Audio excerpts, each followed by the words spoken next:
Good afternoon. We're going to go ahead and get started. It's time to begin the meeting of the Metropolitan Council. It's Wednesday, July 24th, 2019, and I call the meeting to order. How's everybody doing? Good. Great. How's this weather? Loving It's it. pretty fantastic, isn't it? So we appreciate everybody being here. First item on the agenda is approval of the agenda. Can I have a motion in a second? Motion to approve it.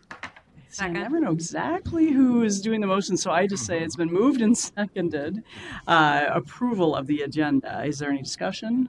All those in favor say aye. Aye. Hearing ayes, all. The agenda is approved. Approval of minutes. The next order of business of approval is the minutes for July 10th meeting. Can I have a motion and a second for these minutes? So moved. Okay. Second. Okay.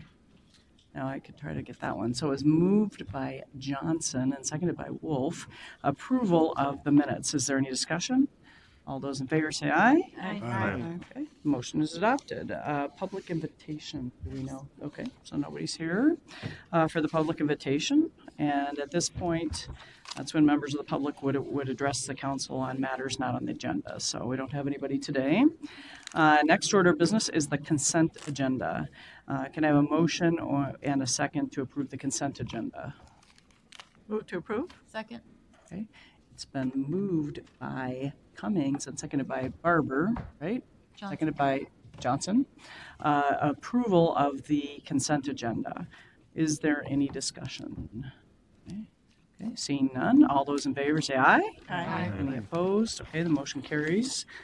And that brings us already to the reports of the standing committees. So we will hear from the standing committees. First, we have Council Member Lilligren. Thank you, Madam Chair. Community Development Committee brings two items for consideration at tonight's meeting. The first is the Tbra award recommendations. Item number 209-171 is to award over $3 million in Livable Communities Tax-Based Revitalization Account grant funds to support 14 redevelopment sites. In this cycle, we had 19 applications submitted requesting $3.7 million. 14 of those projects are being recommended for grant funds today. Upon completion, the 14 recommended projects are expected to result in over 800 new housing units, including 150 affordable units, affordable to households below 50% of the area median income, 7 at 60% of the AMI, and 3 at 80% of AMI. It also result in an annual tax base increase of $1.9 million. Another outcome will be 1,000 new and retained jobs, and also $195 million of leveraged private investment. Therefore, Madam Chair, I move that the Metropolitan Council award the 14 tax-based revitalization account grants totaling $3,005,500 to assist redevelopment projects in the cities of Hastings, Maple Grove, Minneapolis, Ramsey, and St. Paul, and also that we authorize the Community Development Division Director to execute the grant agreements on our behalf. Okay. There's a motion. Is there a second? Second. It's been moved by Lilligren and seconded by Fredson. Item number 2019-171. Is there any further discussion? Seeing none, all those in favor say aye. Aye. Any opposed? Okay, motion carried. Councilmember Lilligren. Thank you, Madam Chair. Business item 2019-172 is the City of Marina and St. Croix 2040 Comprehensive Plan. And to authorize a 2040 comprehensive plan for Marina and St. Croix. It's a community located in northeastern Washington County on the shores of the St. Croix River. 2040 Thrive forecasts the addition of 200 people, 110 households, and 20 jobs in the community. Thrive identifies the community as diversified rural. The city is not connected to the regional wastewater system and is served entirely by private septic systems. Council staff found that the city's 2040 plan conforms with regional systems plans, is consistent with council policies, and is compatible with the plans of adjacent and affected jurisdictions. Madam Chair, I move that the Metropolitan Council adopt the attached advisory comments and review record and take the following actions. Authorize the City of Marina and St. Croix to place its 2040 comprehensive plan into effect, and also to advise the city to implement the advisory comments in the review record for surface water management. There's a motion. Is there a second? Second. It's been moved by Lilligren and seconded by Vento. Item number 2019-172. Is there any discussion? Okay, all those in favor say aye. Aye. Any opposed? Okay, hearing ayes, all, the motion carries. Thank you. Next, we move on to the Environment Committee. So, Councilmember Lindstrom. Thank you, Madam Chair and members. Business item 2019-190 requests the adoption of the Mces wastewater rates and charges for 2020. Preliminary rates and charges were shared with community customers at 2 workshops in May and June. 52 municipal customer representatives attended the workshops, and 107 industrial customers attended workshops geared towards industrial customers. Proposed revenue raised through the regional wastewater charge in 2020 is an increase, a 3.6% increase from 2019, and will vary for each municipality depending on their specific flow. For the 6th year in a row, SAC fees will remain flat at $2,485 per unit. This charge and the other outlined rates changes comply with council policy and will enable MCES to meet wastewater regulatory requirements, implement infrastructure rehabilitation and repair needs, and provide wastewater capacity and growth. These proposed charges and rates by council policy are based on a regional cost of service methodology. Further details of this item are available in the business item and accompanying attachments. Therefore, Madam Chair and members, I move that the Metropolitan Council adopts the following wastewater rates and charges to be effective January 1st, 2020, as outlined in the proposed action of the business item. Seconded. There's a motion, and there's a second by motion by Councilmember Lindstrom, a second by Councilmember Zurin. Is there any discussion? Councilmember Barber?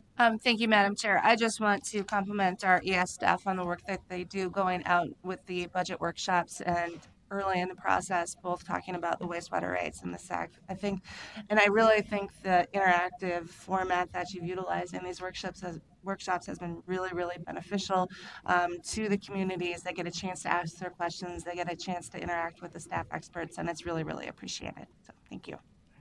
Great.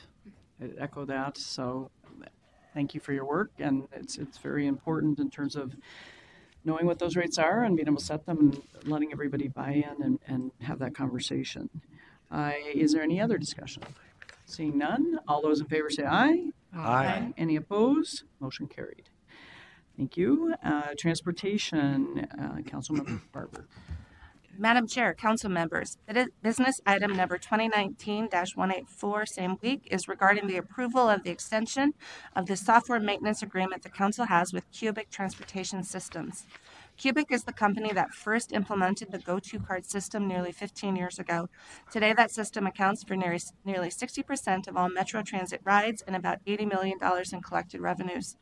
The software maintenance agreement provides for ongoing support and maintenance from Cubic for critical activities such as system upgrades and ongoing maintenance, troubleshooting, and development of new system features and capabilities.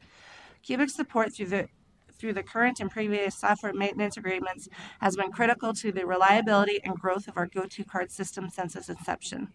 Therefore, Madam Chair, I move that the Metropolitan Council authorized the regional administrator to execute a sole source fare collection software support agreement with Cubic Transportation System for 2 years, with additional 1-year options up to 4 years total with 2 additional 1-year options up to 4 years total at a maximum cost of $2.4 million.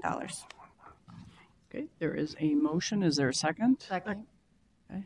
It was moved by Barber and seconded by Wolf. Is there any further discussion? Seeing none, all those in favor say aye. Aye. Any opposed? Okay, motion is carried. Nice job on the reports. Next, we have a joint report of Community Development and the Environment Committees. And I am told that it's the tradition the Community Development Chair reports out. Thank you, Madam Chair, and I'm always happy to defer to the Environment Committee Chair. So chooses. So. We'll arm wrestle. All right, it's a deal. So in these following comprehensive plans that we're going to consider are for communities connected to the regional wastewater system, and that's why they're heard in both the Community Development and the Environment Committee. The first is item 2019-173 JT, It is the comprehensive plan for the city of Woodbury. Woodbury is located in southwestern Washington County. Thrive 2040 forecasts that the city will grow by 15,300 people and 5,300 households and 4,600 jobs. Thrive identifies the city of Woodbury as a suburban edge community. The plan identifies efforts to incorporate Gold Line Station area planning as outlined in the TPP adopted in 2018. Council staff found that the city's 2040 plan confirms to regional systems plans, is consistent with council policies, and is compatible with the plans of adjacent and affected jurisdictions.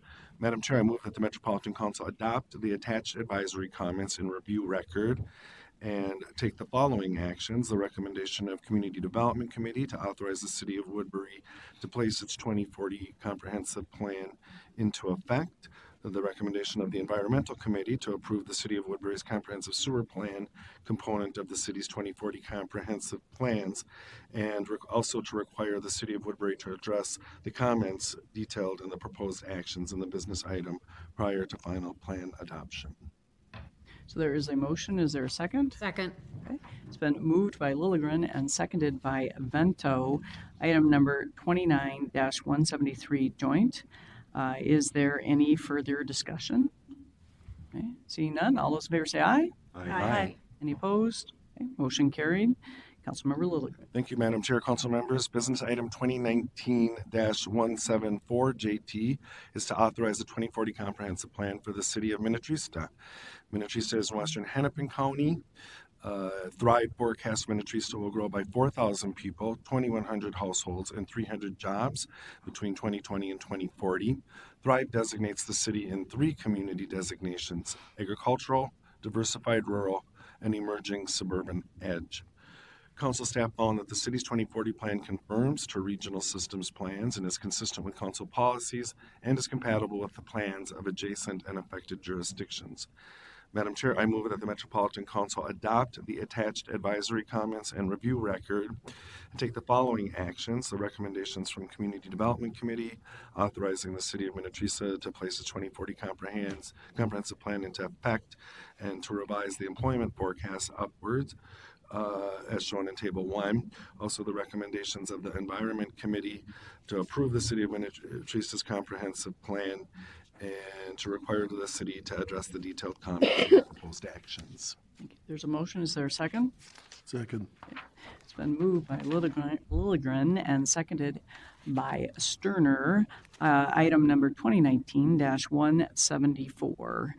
Is there any further discussion? Seeing none, all those in favor say aye. Aye. Any opposed? Motion carried. And your last item? Thank you. The final joint committee item today is the City of Osseo 2040 Comprehensive Plan. It's item 2019-175 JT. The Osseo is located in northeastern Hennepin County.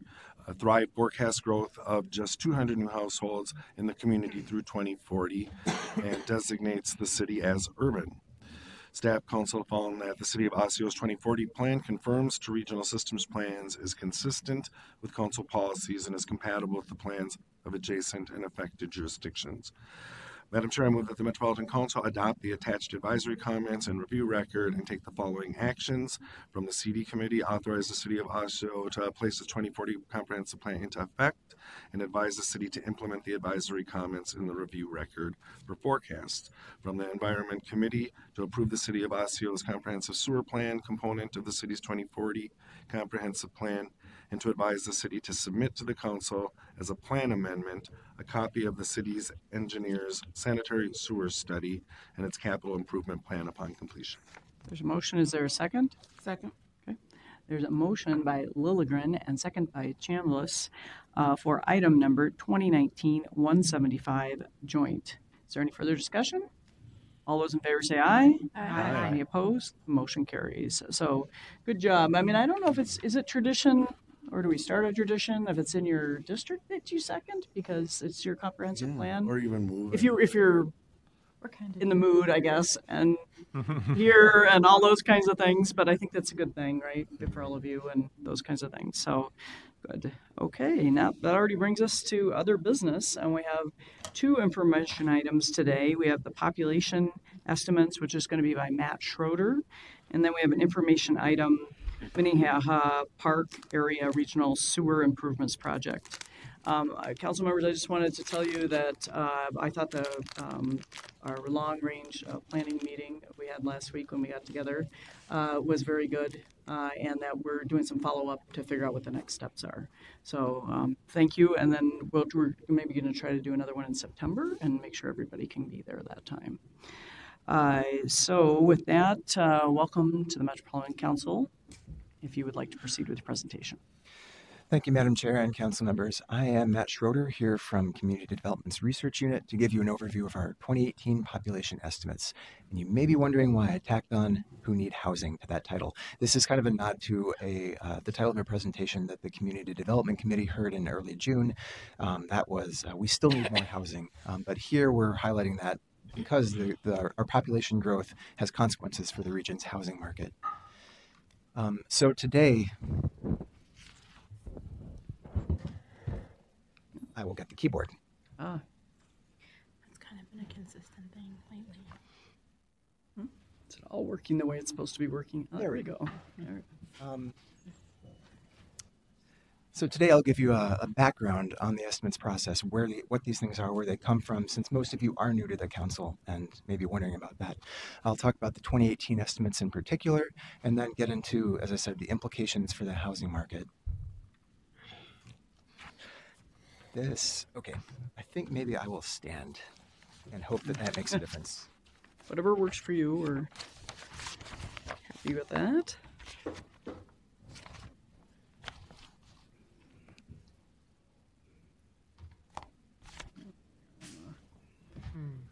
All right.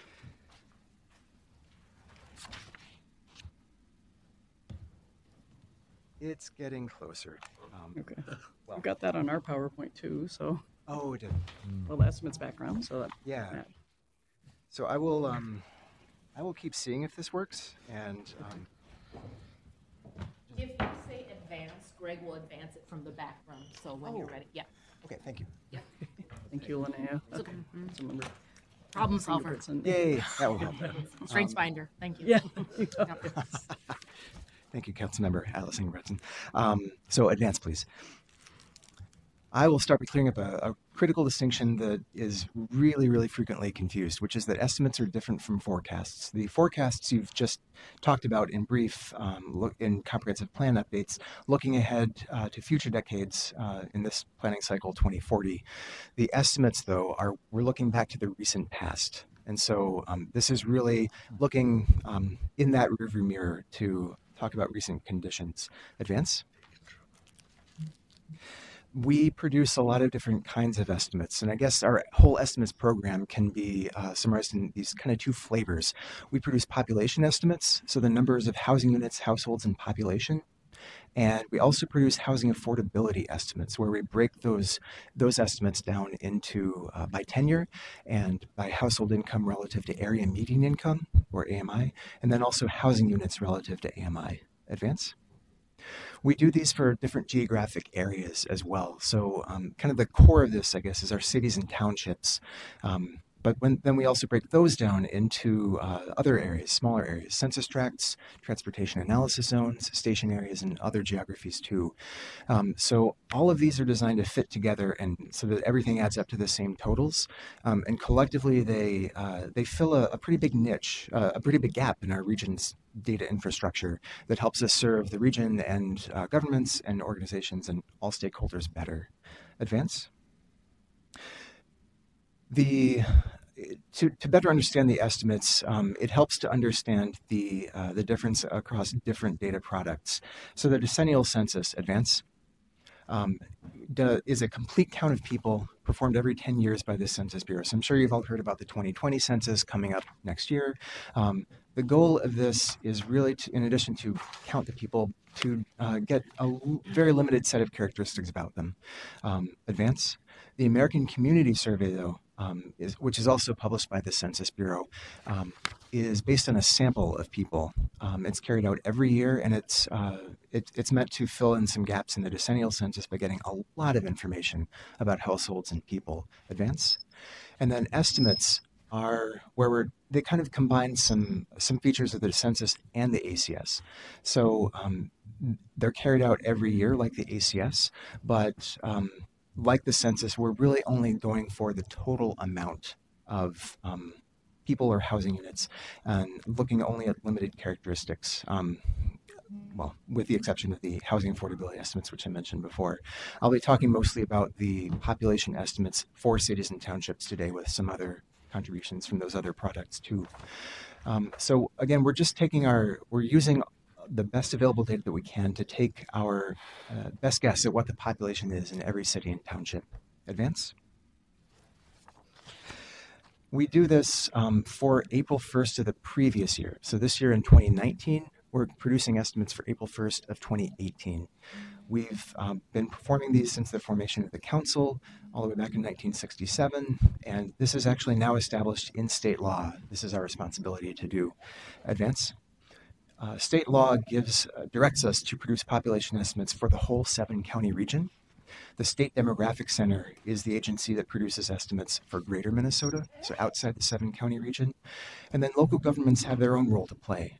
They review the preliminary population estimates, which we released in mid-May, and then they can comment on those estimates or challenge them if desired. We produce these estimates because these are the official state government population estimates used to allocate some forms of state funding, local government aid, local street aid, and some programs administered by the council, tax-based sharing under the Fiscal Disparities Act, and some forms of regional parks funding. We also know that some local governments have their own uses. So financial planning or deciding how many liquor licenses to distribute in their communities. But beyond this, they are, for us in the council, they're kind of an intuitively understandable way to understand growth and development. So when we hear about all these trends in residential development or the housing market or household choices or local policies, these are all reflected in the population estimates. So these are kind of a quick and simple way to look at what is happening in our region. Advance. When we're doing the estimates, we're doing our best to balance these 4 priorities. We want a valid framework, sort of a tried and true model so that we can rely on the accumulated wisdom of others. We want them to be accurate. So we want the best available inputs because these estimates are only going to be as accurate as what we put into them. We want them to be transparent so that local governments and others can understand the main levers that influence population estimates. And finally, because these do influence certain forms of funding, we want them to be fair. We want to maintain a level playing field for all communities. And sometimes these do conflict. So sometimes we are making some complex calculations to prioritize accuracy, which then makes the process a little less transparent for communities. But then overall, we're just trying to balance them as best we can. When we're calculating estimates, we are doing this with what's called the housing stock method. So people are born, people die, people move around a lot. That's difficult to track, especially with migration with any degree of certainty. But we can use information on the housing stock, which usually does not move, to estimate the population. So we're answering 3 main questions here. First, how many housing units does each community have?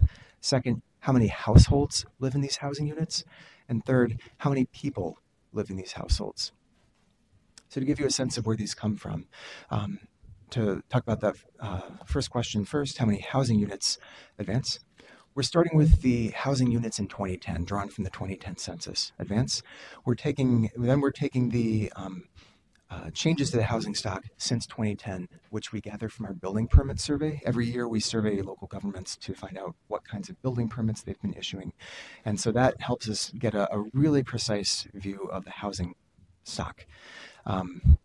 Then we are using what we know about the housing stock to estimate the number of households. So not all of these units are occupied, so we can multiply by occupancy rates to find out how many households, how many units have people living in them. And then to get the people, we multiply those by average household sizes, also known as persons per household, to get to, advance, the total population in households. That's a subset of the total population to get to the final result, the total population, we add in the people who live in group quarters. These are facilities like nursing homes or correctional facilities or college dormitories, facilities that aren't really part of the standard housing market from which our other data comes. So I've distinguished those. Yes. So I have Madam a Chair? question about that. So when you take you're doing all your various housing calculations, and then we always hear about affordable housing rates. Do we calculate that as well? And are we taking, can you tell us how, is that an overlay with the census, with the poverty tracks, or how does that work? Certainly, Madam Chair. We later this year, we do fill in the gaps in our permit data from our building permit survey to get the affordability of all of those new permits, and that'll be a subject of a presentation later this year. What we also do is produce housing affordability estimates that I alluded to earlier. Those look at the affordability of all units, not just the ones that have recently been permitted. So those are just in the process of being finalized, and I'll have a little bit of data from that later on, but yes, we do track that. Thank you. Thank you. We, for the 2018 population estimates advance, what we are estimating for 2018 is a population of 3,113,338. That does give you some, it does need to round to a whole number, but it does kind of give a sense of precision to something that is in fact just an approximation. The population is always changing. We don't know exactly what it is. No one knows what it is. We're just trying to combine all these different data sources and take our best guess. And this is what we get for 2018. So that's about an increase of 264,000 people from 2010, good for a 9.3% growth rate. When we talk about the population growing, it's natural to think that, oh, well, we must be getting a lot of people moving here from elsewhere in the country. But in fact, about 2/3 of that growth is just because of the fact that more people are being born than are dying. So even if no one were moving into or out of the region, our population would still be growing. About the other third is due to migration, primarily people moving here from outside the country. Then we can look at city and township estimates, kind of drilling down through the levels and looking at where the growth has happened. So this shows you the number of people each community has gained since the 2010 census. Darker shades of purple indicate more numeric growth. Yellow shades indicate no change or decline. So you can see here, obviously, Minneapolis and St. Paul stick out in the core of the region. But overall, I think the main conclusion to take from this is that most parts of the region are growing. Most parts of the region are adding people. Advance. When we look at growth rates, so the percent growth since the 2010 census, that's where you see higher rates in those edge communities, these rapidly developing communities that didn't have, relative to the more developed cities, a lot of people in 2010. So starting from a smaller base, their growth rate is higher. But we want to highlight this too, even though their numeric growth may not be that much, because it can really still impact the feel of a community if it's rapidly developing and adding a lot of people. Advance.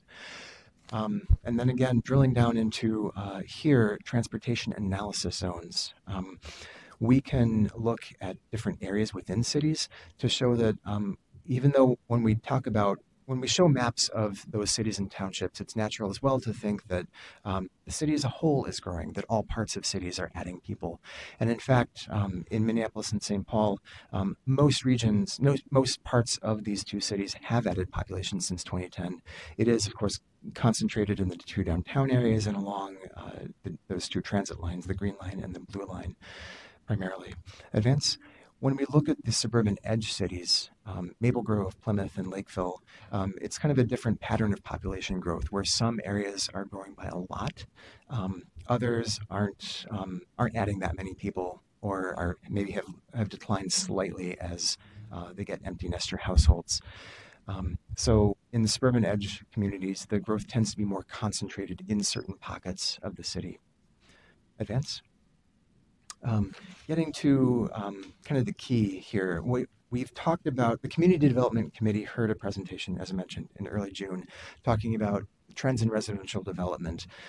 So here, because we've already covered the housing units in that presentation, I wanted to focus on those kind of those other two characteristics that we look at, the vacancy rates and the average household sizes, starting with the latter first.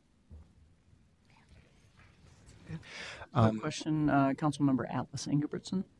Thank you. Before we transition to this next section, I was wondering if you could talk about, and it's not in the presentation, but I'm curious if you know, what are characteristics of those growing populations and the declining populations? Income, ethnicity, age of the growing populations, average age, kind of things. If you have that, if not, it's okay. Yeah. Madam Chair, Councilmember Atlas Ingebrigtsen, that is not something we produce as part of the estimates. Okay. That's something that typically we need to take from the American Community Survey, which in turn for those smaller areas is limited to, the most recent data is from the 2013 to 2017 5-year period. So that's kind of both lagged and kind of a longer term average. So we can certainly do that. It tends to be kind of a pretty detailed look area by area, such that there's not something we can really say with a lot of confidence for a general pattern. But that is something we can look into. Thank you. Councilmember Barber. Thank you, Madam Chair. Just to Councilmember Atlas Ingebrigtsen's point, I've had our research staff do some of those things for the communities when I've gone out, and it's really quite fascinating, and they do a really nice job of putting together some reports that you can take out to your communities, and yeah, so they're very helpful with that, actually. But it is lagging slightly, but it still is very, I would say, reflective of what you see in the communities. Councilmember Wolf. Thank you, Madam Chair. The slides you have that show where the growth is within communities, is it possible to get that instead of as a percentage, as number of people? Because like looking at the map of Lakeville, the area that's really, the big area that's really dark purple in 2010 was entirely farms, and they've put some houses in there. So percentage-wise, it's a big jump, but number of people compared to some of the fully developed areas may not be as big of a difference, if that makes any sense. Mr. Schroeder. Madam Chair, Councilmember Wolf, it does make sense, and we can get those maps to you. Thank you. Okay. Please proceed. Thank you, Madam Chair. Advance. So talking about average household size first, this is something that after that large decline during the 70s and 80s has kind of plateaued. Recently, we've seen signs of an increase up to 2.52 average persons per household in 2018 versus 2.50 in 2010. It's a little hard to tell what will happen as the region continues to come farther out of the Great Recession, but it is an interesting trend to note, even though relative to that longer term trend, it's still fairly flat, no major changes. This overall average, though, Advance, does mask some variation across different numbers of people within households.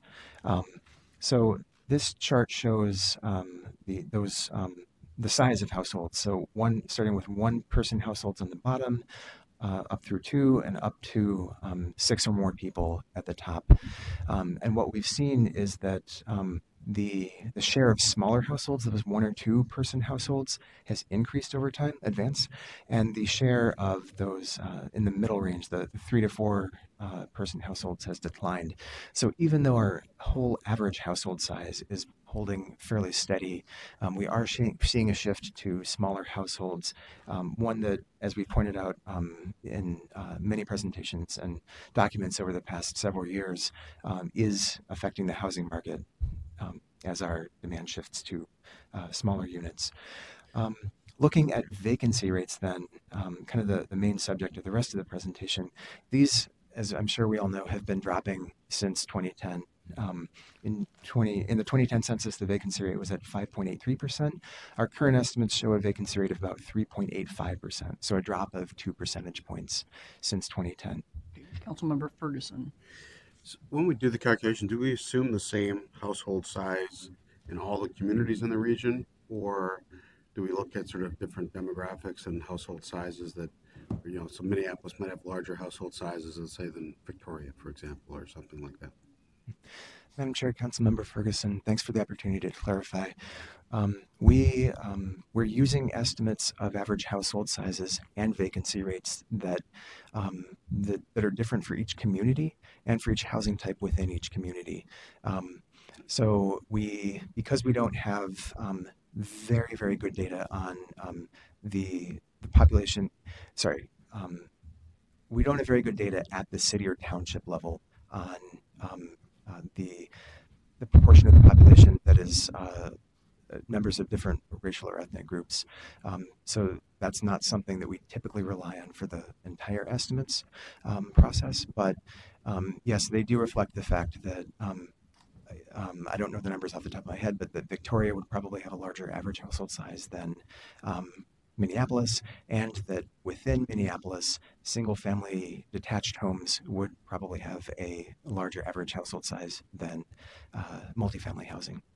Okay, thank you. Please proceed.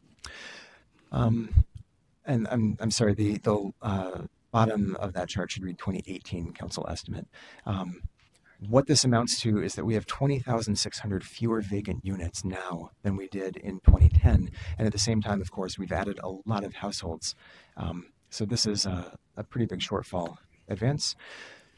To give you a sense of how that's changed over time in a longer perspective, this chart goes all the way back to 1986 and goes through 2018. This is showing, again, that those rental vacancy rates in green and the ownership vacancy rates in gold at the bottom are near historic lows. So even over this 30-year period, we can tell that our vacancy rate is pretty tight. Advance. We can also look at where those vacancy rates are dropping the most. So this map shows just those transportation analysis zones where the vacancy rate has dropped by at least half between 2010 and 2018. So for example, going from a vacancy rate of 6% to 3%. Councilmember Chambliss. Thank you, Madam Chair. I'd like to see if you have any indications for the reason that the vacancy rates are dropping and more people going into the rental. And then I think, is there a correlation with the housing numbers going down in terms of the number of people in the household? I would think that because rental units are smaller, that would have a factor. Mr. Schroeder. Madam Chair, Councilmember Chambliss, we have some information on the transition of housing units from owned to rented. We don't have it for the whole region though. So we're, at the moment, I'm not aware of any good data sources to look at the reasons for the vacancy rates dropping, other than the fact that they would reflect a general shortage of new residential development, which I'll talk about soon, new households forming, as you pointed to, as younger people move out of their parents' homes, or as households split up, as people get divorced, for example. Then yes, that also accounts for some drop of the vacancy rate as well. But it's a lot of different factors. Madam Chair, yes. One more question. The building of condos and rental units, that seems to be increasing. Is that a factor? Mr. Schroeder. Madam Chair, Councilmember Chambliss, do you mean, is it a factor in the sense that because we're building smaller units, larger households just can't move into them and can't really combine as much as they would like to? I'm not sure about, what the reason would be, but I'm just looking at, supply and demand. If you have more of the smaller units, that may impact the results as far as more smaller units over the larger units in the single-family households. Mm-hmm. Just curious. Mr. Schroeder. Madam Chair, Councilmember Chambliss, that would be one of those factors as well, the type of housing that's getting developed. We have seen a lot of multifamily housing being developed, not as much single-family housing relative to previous trends. To the extent that creates a kind of a pinch in the housing supply, I guess you could make a case that that would affect the vacancy rate, though in theory, as the market would respond to that that latent demand and produce more larger homes.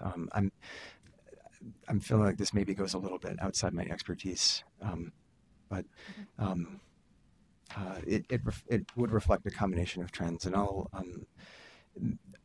these trends wouldn't necessarily be part of our estimates process, but I can see what we can pull together.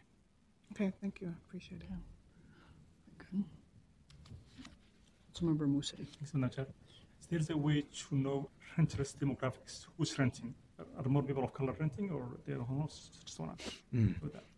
Madam Chair, Councilmember Muse. This is again not part of our estimates. It's something that we rely on American Community Survey data for. But yes, homeownership rates among people of color, households of color, are much lower than for white non-Latinx households, and are as we've published over the years, those disparities are some of the biggest in the country.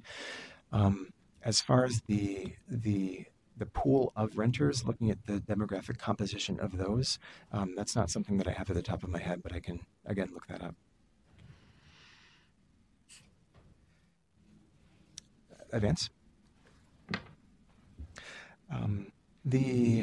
So why we care about the vacancy rates, just to put some numbers to that intuition that we all have, that lower vacancy rates are not good for people who are searching for housing. This chart shows the rental vacancy rate starting right after the end of the Great Recession. So it's generally come down by a lot over the years. The area shaded below 5% there is kind of in what's commonly assumed to be a healthy vacancy rate, a balanced vacancy rate, where there's, roughly speaking, landlords and tenants have equal power. Since especially 2015, though, we've been pretty well below, consistently below that 5% rental vacancy rate. And advance. Over that time, rents have also increased. And you can kind of see that start to increase even faster as that rental vacancy rate drops below 5%. Advance.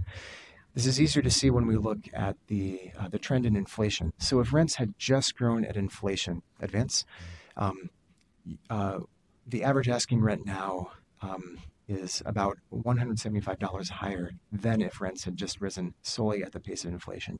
So as that rental vacancy rate has been consistently below 5%, that's where the growth in rent has really outpaced inflation. So people are paying more for housing, but not necessarily earning more. We can, as I said, we are still working on the housing affordability estimates. This is one input into that, though, the regional distribution of rental units and the affordability of those, starting with units at or below 30% of AMI on the bottom, and then units affordable to households above the area median income in that lightest gray shade at the top. Councilmember Atlas Ingerson. Yeah, I have a quick question about the previous slide. Is it possible to see that average asking rate disaggregated by unit size or structure? It just would be interesting to see what that really looks like. I'm just trying to figure out what that range is in the region. Mr. Schroeder. Madam Chair, Councilmember Atlas Ingebretson. Again, that's not something I have at the top of my head, off the top of my head. But yes, it's something that we can get. Yes. Okay. Thank you. Sorry. Please continue. Thank you. So looking at how that's changed over time, you can see as this progresses that we've really seen a strong drop, a large drop in the share of rental units that are affordable for households at or below 50% of area median income. So what HUD considers very low income and extremely low income households. And importantly, I limited this chart to rental units built before 2005 because, as most of us have heard, most of the new rental housing that's being developed is pretty expensive, and so the point of this chart is to show that this trend of increasing rents is true as well for units that existed even before this recent burst of new development. Advance. So filling this gap, getting back to that 5% vacancy rate would require a pretty substantial increase in housing production. So looking only at rental units needed to achieve a rental vacancy of 5% across the region, we would need an additional, to tack on to our 2018 new development, 6,100 additional units on top of the approximately 16,500 units that were actually permitted in 2018. And that 16,500 units, by the way, does include all units owned or rented. So that's a pretty large increase needed in the rental production to get us back up to that 5%, even disregarding the number of households that we'll add in subsequent years. Are there any other policy implications? I mean, do you just have to add units? I mean, aren't there different ways you could create policies that would fill that vacuum in another way? Maybe this is too philosophical and we should follow up another time, but. Madam Chair, I don't think it's a philosophical question. There are a lot of policies that communities are trying, that we are encouraging them to try in policy tools like our housing performance scores. What the details of those tools are better, would be a lot better answered by our housing policy analysts.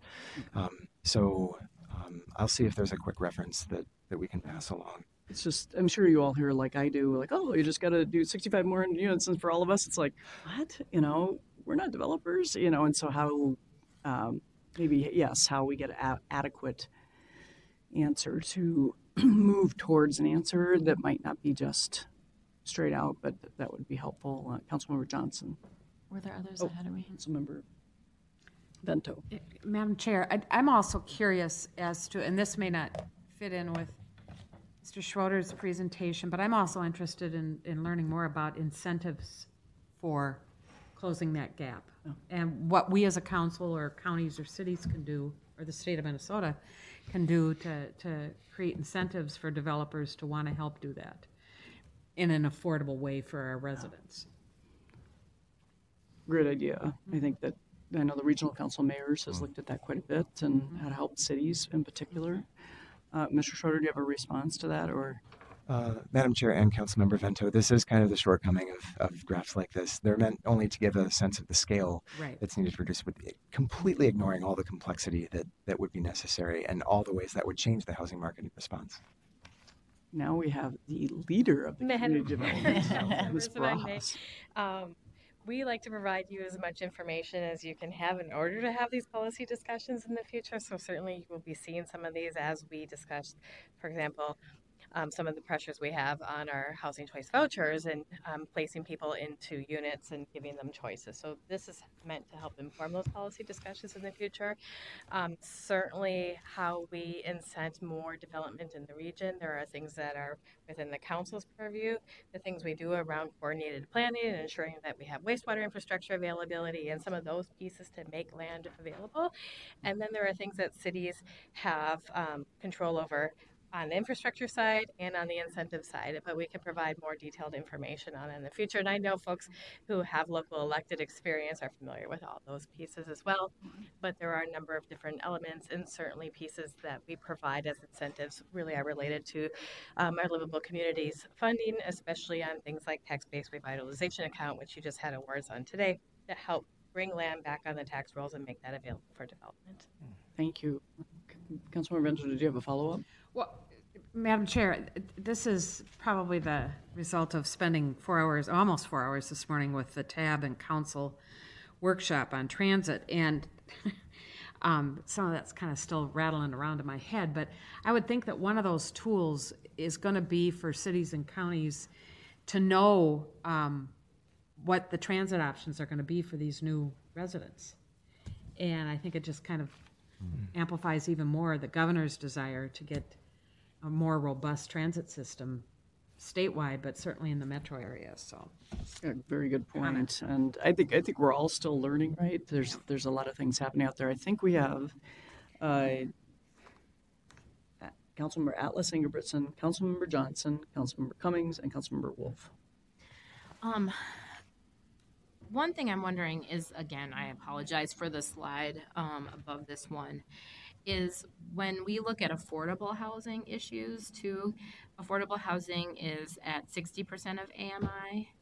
And I think it would be interesting to see the data in that slide before with that line kind of highlighted, because when I kind of look to see the affordability of units, and it's hard to kind of discern what amount of those are actually affordable units or defined as affordable units in that, and that would be very helpful to be able to see when we're looking at that. And just a call out to that, I think it also, I know there isn't really language for this, but if I'm correct, 60% of AMI in our region is like, is that $65,000 a year, $67,000 a year? Can anyone help me on that? Is that right? Madam Chair, Councilmember Atlas Ingebrigtsen, for 2019, HUD has defined area median income as $100,000 for a family of four. Oh, God. So it varies by household size, but for a family of four, For a it would be family of four, $60,000. It's how much? For a family of four, the median income Is $100,000. Okay. As designated Median. by HUD. Okay. But 60% of area median income, again, just for a family of four, would be 60,000. At 60. And so much of our population, that is still out of reach. So some of the language I've heard is attainable housing. And it would be interesting to just be able to see this kind of a graph with that highlighted. What's in the affordable as defined by HUD range, and then what really based on what we're seeing also in the other intersection of our work is the access to vouchers and the populations who are most likely to experience housing instability. What is their median income looking like? It's definitely not at 60. And that just adds a whole nother layer of complexity and challenge to this. If we're just looking at units, that's not attainable. It's by definition affordable, but not attainable. So that would be interesting to see and helpful, I think. Thank you. Thank you. Councilmember Johnson. So jumping onto this, I think, because I've been working on affordable housing for probably 20 years. And I think one thing that's really great is we have some tools in our toolbox here, but there have been some really good pieces of legislation that have been dropped over the years, and especially recently by other housing advocates that, you know, certainly are in alignment with what we're trying to do, I think.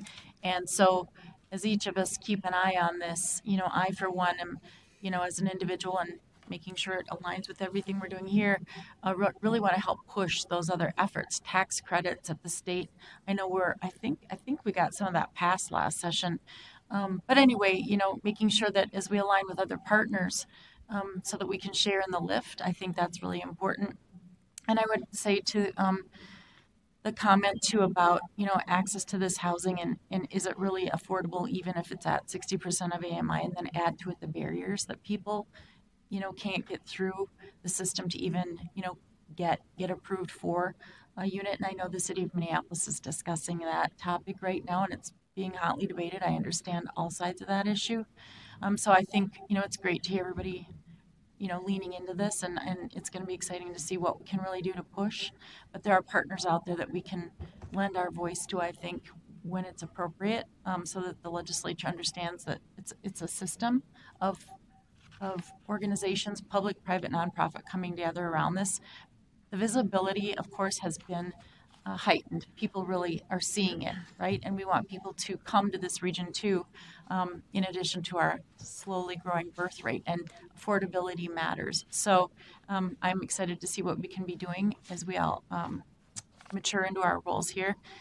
Then the only other question I had too is, you know, there are generational things happening. So you've got baby boomers that might be downsizing. You've got millennials and I just wonder how, and it's not even something you have to provide. I mean, you got a lot of follow-ups on your plate, but just thinking, you know, generationally, how we roll through, what we expect of housing and, what will be on the backside when the boomers, move on through and the millennials age. It's just interesting to see, are there generational trends that sweep through all of this too? But that's just me talking out loud. I don't want you to do a lot of work about that. Mr. Schroeder, we like how you're taking notes.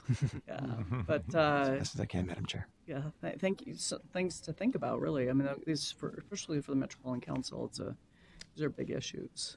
Any comments on? And Madam Chair, my only thing is I'm just wondering, if in another 10 or 15 years, although we have to manage to do what we have today, but I just wonder how that will change generationally, if it will ease up, or I don't even know. So when I'm in assisted living, like who's going to live in my house, right? So as people move into independent assisted living, nursing homes, that baby boomer generation, then who's going to fill all those houses, right? So will it change where there might be more affordability then? But yeah, just interesting ideas. Councilmember Cummings. Thank you, Madam Chair. I'm wondering, I know we have the carrot and the stick with you have to have a housing policy, and it ties into some grants that are offered. How do we measure the impact of the housing policy in really achieving our goal as far as more housing affordability? And are there ways to tighten that, make it more of a carrot and a club instead of a stick? Or other ways to really encourage our communities to move the needle? Sure. Ms. Barajas. Madam Chair, Councilmember Cummings, and I give Matt a hand on this one, dealing with the policy side of things. We are in the midst of plan review right now, where we're really looking at how local governments are implementing our regional housing policy in their local comprehensive plans, and at least getting it into their plans. The proof will be in the pudding then when they go to implement their plans going forward. So what we do on an annual basis that you'll hear us report later this year is our annual Affordable Housing Production Survey.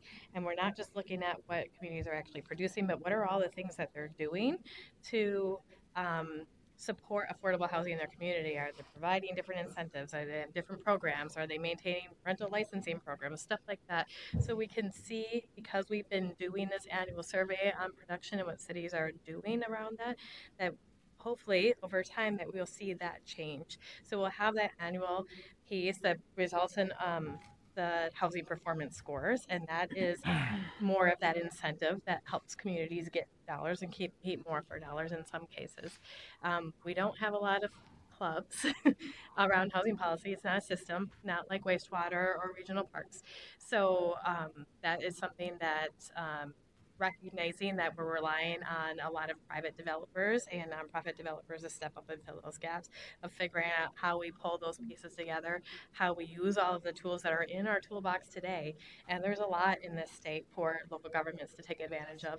Not everyone's using all those tools. And that's one of the things that we'll be tracking over time, is how many folks are starting to use tools that they haven't used in the past. And is that resulting in more production, more affordability in the future? So I guess my short answer is there's more to come on that. Thank you. So don't go away. I'm going to ask a question. So the council appoints to a housing fund that is, right? We have 2 appointments to that. Can you tell us about that group?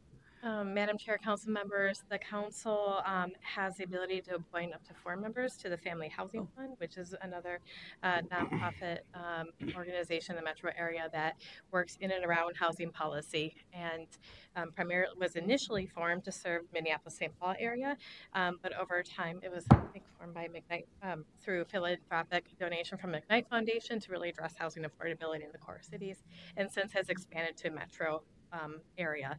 And so that's why the council has been brought in to make appointments to that and influence more of that suburban conversation around that. So a lot of the work that staff at Family Housing Fund do is around that policy exploration of the things that cities can do to help take that next step, to push and look at different tools and opportunities, to look at different legislative changes, and also just to track what's happening on the ground in some ways in more granular neighborhood specific type work as well.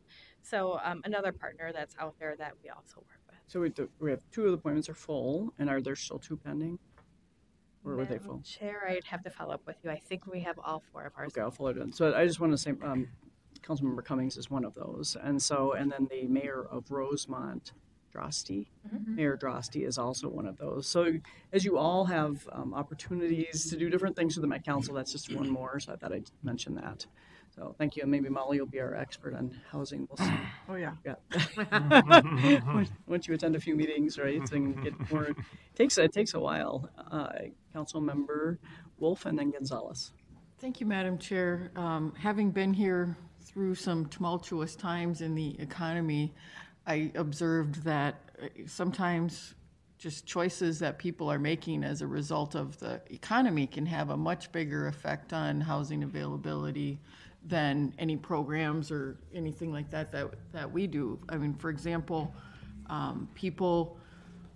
rental market got tight for a while because people were doing well economically, so kids were moving out and getting their own apartment. And then when the economy crashed, people moved back with their parents and made bigger households, or people combined together, not related, but rent a townhouse together instead of an apartment when things aren't available. So those churns can have a lot more effect than whatever we're doing at a policy level. There's some things in the policy realm, like senior housing, that can have a big impact on opening up like smaller single-family homes. The elderly people, if there's a nice senior building that they can move to that's affordable to them, will leave their little Rambler or whatever it is that they've raised all their kids in. And that, for a lot of communities, has opened up a lot of the lower-priced single-family homes for families to re-energize the schools and keep the population up. But there's so much that goes on just in family choices because jobs are good, jobs are bad, that you see bigger swings from the economy than necessarily from what we're doing. Good point. Councilmember Gonzalez and Fredson. Thank you, Madam Chair. Just a quick question. A few slides before you indicated that most of the growth in Minneapolis St. Paul was along the blue and green lines, or that was a spike in growth along those lines. And I'm wondering if that growth was prompted by the lines, or the lines were set in because of the growth that was happening. If there's a way in which we can measure how our transit projects have had an impact on the housing stock one way or the other. Are we reacting to it? Are we creating it? Just thinking aloud, if there's a way in which we can say, you don't get the green line unless you have more affordable housing on your district. I mean, that would be, that's what I'm getting at with this question, but I don't know if we have any way of measuring our impact with our projects on the housing stock. Mr. Schroeder? Madam Chair, Councilmember Gonzalez, I am happy to report that Metro Transit's TOD office is, I think, in the final stages of delivering a report on development along transitways, and I think they will probably be able to have a better picture of that than we can. The growth along the blue line, which opened in, I believe, 2004, 2005, that would have preceded, the transitway would have preceded the growth since 2010, which was shown in the map. But as far as the green line, I would defer to people who have more knowledge of those areas along the line. Okay. Councilmember Gonzalez, I'm hoping we could get, once that report's out, that we get either a workshop or something on that, because it's everything I've seen as it is related. Once transit comes in, even when transit is promised in places like Maplewood, we have apartment buildings, we have all kinds of people coming into the community, and it's fascinating, right? Because it's 5 years away. So I think there is a correlation, but I think to the regional administrator, if we can get more information, have a presentation on that. Yeah, Madam Chair, Councilmember, we're happy to make sure there's a presentation. I would just add that having been the communications director during Green Line construction, the project office started a spreadsheet tracking every development within a half-mile station area. We can't necessarily take credit for all of it, but if it's within a half-mile station area, we can at least say it's development along the Green Line. They tracked what those developments were, the value of those developments. It's in the billions, and it's in I think last I heard it was 3, I think it's probably closer to 5 at this point, $1 billion of development along the Green Line since whenever they started construction start, I think. Unfortunately, we didn't build Blue Line. MnDOT did. The council was new to this. Nobody tracked it with Blue Line, so it's been a little bit of a historical archiving project. Hennepin County has some numbers. We have some numbers. Hopefully this TOD report will have more fleshed out numbers. And then I know they have been tracking Southwest for years already, and so we'll have some numbers on that. It's a little bit more difficult with BRT, but we do have numbers, and that report will provide much more detail. So we'll make sure you guys have a presentation. Thank you. Councilmember, I think it's to this point, right? Yeah, Councilmember so, Ferguson? one of the challenges with the transitways, in particular with light rail, is that it has the negative impact on affordability, right? So it actually, we've seen in communities along the Green Line is actual gentrification because it becomes a higher level of demand. Businesses that want to stay, the landlords are able to sell the building for a lot. They get redeveloped, which drives the growth, which is great, drives higher tax bases, but doesn't necessarily drive affordability. And the market is not there to build a lot of affordable units without significant incentives. So there's some of those projects that have gone along the Green Line, but a lot of the development that's happened, which has been a huge success, but a lot of that development has been not affordable, and there's just a lot of the homes and other properties you've seen sort of increases in pricing. So, and it's one of those hard things because it is a measure of success, right? It's we've driven a lot of tax revenue, tremendous amount of growth, but there are consequences to that, and how we can provide access to people that need the transit system to get to work and be able to live within that half-mile radius of the station area. So. If you don't know, Councilmember Ferguson is kind of a guru on this stuff, and so he's considered an expert. He really helped with the Central Corridor and was really involved with that, so he knows a lot. He's done a lot practically. He's been a big help to me, and so if you, in the council, and if you have any questions, he can always help with some of that. So thank you, Councilmember Ferguson, Councilmember Fredson, and Wolf. Thank you, Chair. Do we use the same formula as the state demographer's office to come up with the population estimates, or are they different as it relates to calculating population in the metro versus greater Minnesota? Madam Chair, Councilmember Fredson, in general, the method is the same. So they are also looking at starting with housing units and then applying occupancy rates to get to households, and then applying average household sizes to get to the population in households. Because we cover fewer communities, I've talking to their demographer, I think they have something like 2,000 communities for which they need to produce estimates. We have 186 local government units. So we are able to, we have fewer cities to cover. We have access to more data because we do the building permit survey, a survey of group quarters facilities, and manufactured housing park survey. So we have our own data we can use in that. But in general, the method is the same, even though we have, I think, more detailed data simply because we are a large metropolitan area. Okay, thank you. Councilmember Wolf. Thank you, Madam Chair. In follow-up to the transit and housing discussion, after Thrive was passed, the transportation policy plan was amended to include a grid for different modes of transit and different densities along each mode, so that there is a system level requirement that if you have transit in your community, you do have to plan for certain densities along the line. And that's not just trains, that's buses, the high frequency bus lines, BRT, and trains. All right, I think, Mr. Schroeder, we're going to let you get back to your presentation. Thank you, Madam Chair. There's only a little bit left. Okay. Advance. To be able to take a look at how we stack up against the rest of the country, here are the Minneapolis, St. Paul in green, and our 11 peer agencies as defined by Greater MSP. Looking at the change in housing units since 2010.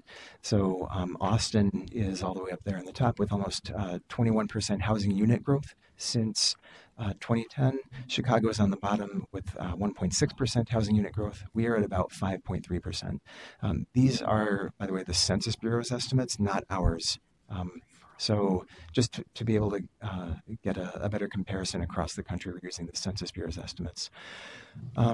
The issue, though, is that even though we're beating San Francisco in terms of housing production, but these different regions are also growing at different rates with respect to population as well. So and in all of these regions, except for Pittsburgh and Chicago, on the rightmost portion of the chart there, you can see that housing unit change, the bar, has been lower than population change, the blue dots there. So across the country, at least in our peer regions, housing unit growth isn't keeping pace with population growth.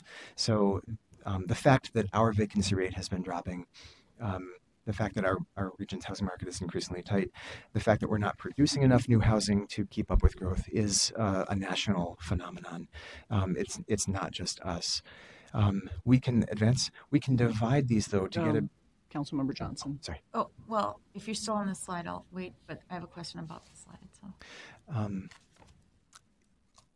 I think a question would be good now. Okay, so I think it's interesting too, because this is a lot of our peer set when we compare our region around economic competitiveness, and livability is a big deal. So this is one component, but when you look at livability, we do pretty well, but we're inching up, right? So that's why we're becoming concerned, because it impacts our competitiveness when you're trying to attract businesses to land here and expand here, because they're really worried about workforce too, like everybody is. So there's more layers to put on top of this. It's one measure, but that livability in general thing. So somebody from San Francisco, well, they're pretty close, where we are in housing unit growth. Their livability, affordability is horrible. So we're starting to see evidence that there are people migrating from San Francisco to this region because we have high quality of life. So it's just stuff that I live in every day at Greater MSP, and that's on that dashboard if you saw. And we can dig deeper, and I'm sure research has all that anyway. But I love to see this stuff because it's one measure, and we've got to watch all the measures. But this one, of course, is something that's very pertinent to what we do. Councilmember Atlas Ingerson and then Bousse. I think one of the things also to just that even across, what I'm noticing is even across our work at the council, we have a number of different pieces that it's so important to kind of layer into these conversations and think about it in a whole context as we're looking at housing unit growth and to think about also livability. We live in this region.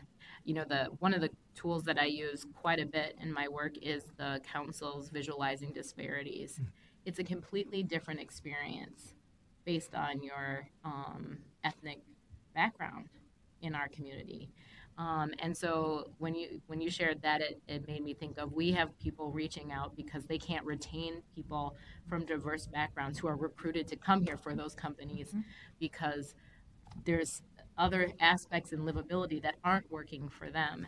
And I think about in housing, that also speaks to different types of things that different groups are looking for in housing that's there. And we just need to keep that.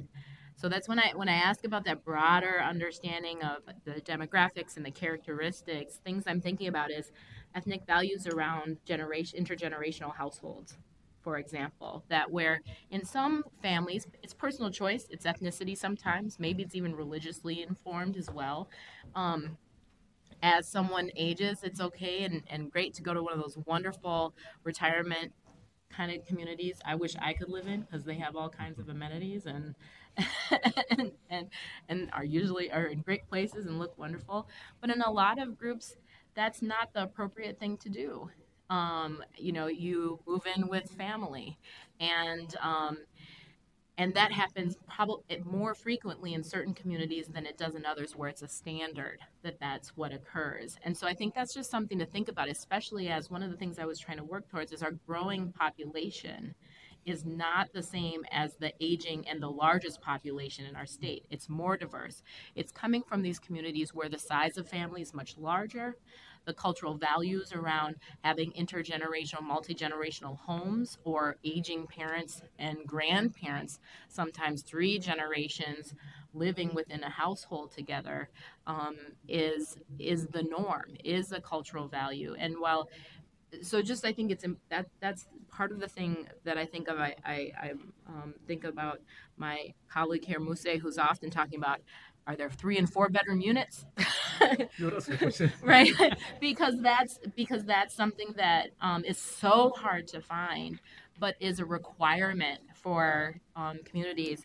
I was just talking to a friend who is not from a ethnic, historically person of color community, but who just decided to cohabitate with her parents so that they could have a lifestyle they really like to have. And these aren't low income people. So I think that although that she is a part of the millennial population, they like to do things, differently and be innovative and all that kind of wonderful stuff. So I just think that there's some pieces in there to think about how our work across, the relationships of parks and regional trails into this dialogue, as we're talking about transit-oriented development. Harken back to my time at Minneapolis, city of Minneapolis, working on non-motorized transportation pilot project, and we're quantifying the transit or the development oriented to regional trails. And that's something that when we look at the Greenway project and how many efforts had been to revitalize that corridor, and it took putting a bike trail in, and all of a sudden you have apartment buildings popping up and restaurants popping up. And when it started, people were putting up fences to try and keep people, from, and now it's oriented towards the Greenway. And so I think that there's a number of different things we have to, be creative about and look at our different aspects of our work and kind of get out of our silos a little bit to see what are the potentials, what are the opportunities, where are the wins, and have our research folks in the different groups kind of convening and talking together about ideas and opportunities. Anyways, I'm going to stop talking. Councilmember Muse. Thanks, Madam Chair. My colleague here already raised the question, so I'll skip that one. I just want to make sure that, raise its housing affordability. It's not only affects the low-income communities. I met an police officer in St. Anthony at the coffee shop and asked him, do you live in the community? He said, I wish if I live here. It's too expensive for me to afford living here. So he lives 30 miles away from the place that he works at. So our teachers, police officers, those folks who makes our region work can no longer live in the region. So that's really an issue across the board. And in terms of the housing, the supply, I think, developers are here to make money, and they are not developing, they are not building units that will make, are affordable. They will build the units that will make money for them. And most are 1 or 2 bedrooms. So we are really leaving largely the families behind. And I was just wondering to know the supply of the large family housing and where is that at? If we have data in that area, will be helpful. Mr. Schroeder. Madam Chair, Councilmember Muse. I recall just picking up on the part of Councilmember Alice Ingbretson's question you responded to, as a follow-up to the Community Development Committee's the presentation in early June. I think we did send along a map of by city and township in the region where 3 and 4 bedroom rental opportunities were, and we can I'll put that in the follow-up as well. Was there a part of your question that I missed? It's kind of a comment, so okay.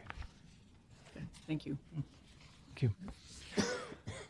To get a better sense of the degree to which we are falling short of our population growth in housing production relative to these other regions' events, we can divide those two numbers, and so this kind of gives us a better sense of the degree to which we're falling short. And again, the Community Development Committee members have already seen this, but I think it's worth bringing out here too. Our housing production is about 38% behind our population growth, and looking at other regions, we are again beating San Francisco, which is always great news. But we are we have the third largest shortfall behind only San Francisco and Atlanta, and above those other communities that we think of as that we aspire to be like Denver, Seattle, Portland, or communities that are often mentioned in the same breath as the Twin Cities. Again, here it's useful to get a sense that we are right now, I think, to pick up on Councilmember Johnson's statement, perceived as a very livable place, but looking at the long-term implications of not building enough new housing advance, we can think about that livability question here as well, if this trend continues. So here, instead, for the same 12 peer regions in Greater MSP's Regional Indicators Dashboard, are the housing cost burden rates. So these are the percent of all the households whose housing costs are 30% or more of household income. And we rank really good on that, 26.4%, well below most of our peers. But then again, which is again a component of our livability. But then thinking more longer term, about the implications of this relative livability if we continue not to build enough new housing. Which is not to say that simply building new housing, of whatever kind, is enough. Obviously, most of the new development in our region is not affordable to low-income households. Obviously, cost burden rates for households of color are much higher than they are for white non-Latinx households. So there are a lot of, in this chart as well as the others, there are a lot of nuances to dig into. But in the broadest possible perspective, that is kind of the longer running question. Councilmember Wolf. Thank you, Madam Chair. I took the liberty of looking on the dashboard to see the history of the housing cost burden. And it's interesting that even though we're falling short on new units, our share of households that are experiencing housing cost burden has been steadily dropping, at least since 2010. That's how far back the dashboard goes. It was about 35% in 2010 and has been incrementally going down since then. Be interesting to see what the numbers were before 2010. I don't know if we have those readily available or not. But in spite of falling short in how many housing units, we're still having more people be able to afford their housing. Mr. Schroeder. Madam Chair, Councilmember Wolf, yes, that again gets, I think, to your statement before about the responsiveness of all these trends to the broader economy. Housing cost burden rates really did increase pretty sharply during the Great Recession, which was primarily, I think, an income problem, as people's incomes were a lot lower, so their incomes relative to their housing costs, that ratio increased a lot. There is data available prior to 2010. From off the top of my head, much of the recent decline since the end of the Great Recession in the cost burden rate has been among homeowners, perhaps taking advantage of falling interest rates to refinance. The drop among renters, I don't think, has been quite as prominent. And so this, if we looked at this chart only for renters, it would be up probably between 45 and 50% right now. And I'm not sure how that compares to the other regions, but I do think that's been a bit more persistent since the recession ended. Okay. But again, that's data that again we can get. Okay, Councilmember Lilligren, and then we'll start to wrap up. Yeah, thank you, Madam Chair. Mr. Schroeder, thanks. This has been fascinating. And I think to Councilmember Wolf's point, since the economic recovery, and we've seen a decrease in housing cost burden rates overall throughout the region, but it just really is another opportunity to talk about the importance of disaggregating some of this data. You did it for us, Mr. Schroeder. I appreciate that, and that it was amongst homeowners.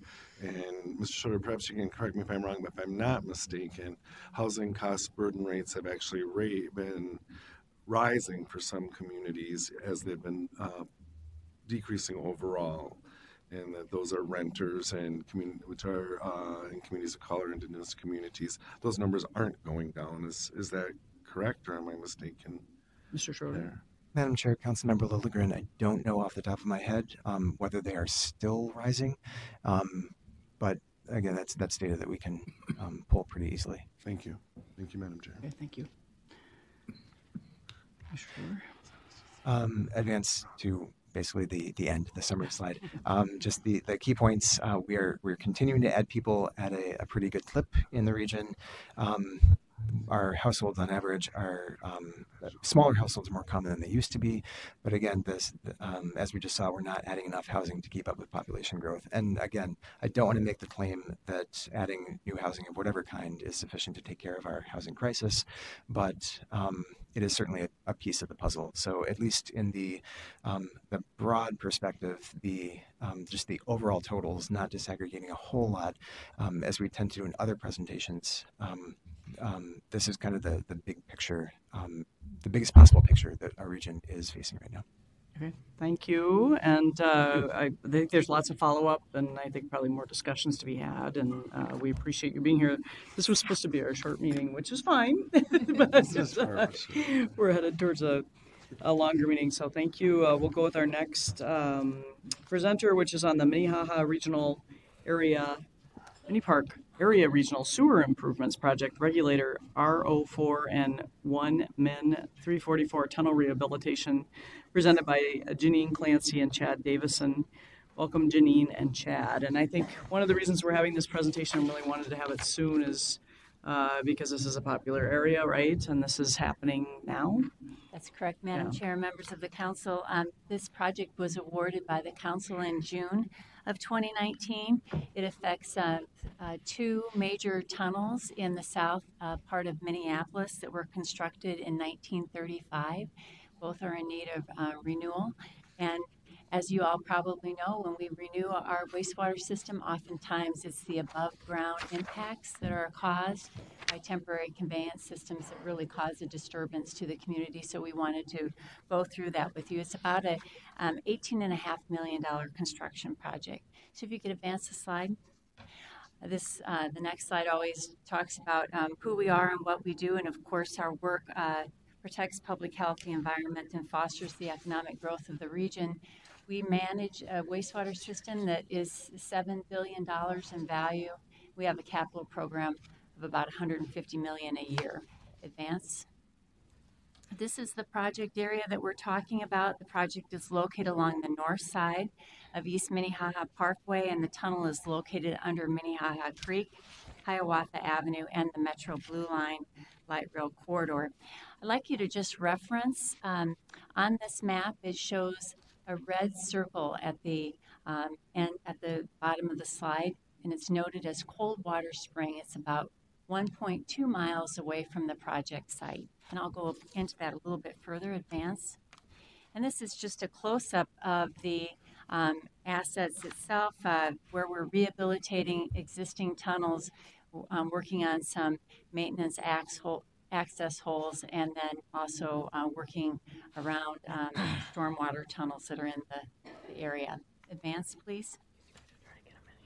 So again, our project drivers are that our facilities were built in 1935. We have extensive corrosion damage to both our interceptor and our regulator. We have sewer sediment removal to recover system capacity. We also need to improve the control structures of emergency relief structure 04. This was originally built when the system was built as a combined sewer system, now a separated system. So the PCA requires different structures as a part of that relief structure. And they're also working to improve system reliability. Advance. Our project history and public consultation was quite extensive. There was an amendment to the facility plan. Well, I'm sorry, I got ahead of my slides. Just let me back up for a minute. The project was recommended, that was set forth in the Minneapolis Rehabilitation Phase 2 facility plan that was adopted in February of 2013. Now, that facility plan recommended a new regulator and a new sanitary sewer tunnel.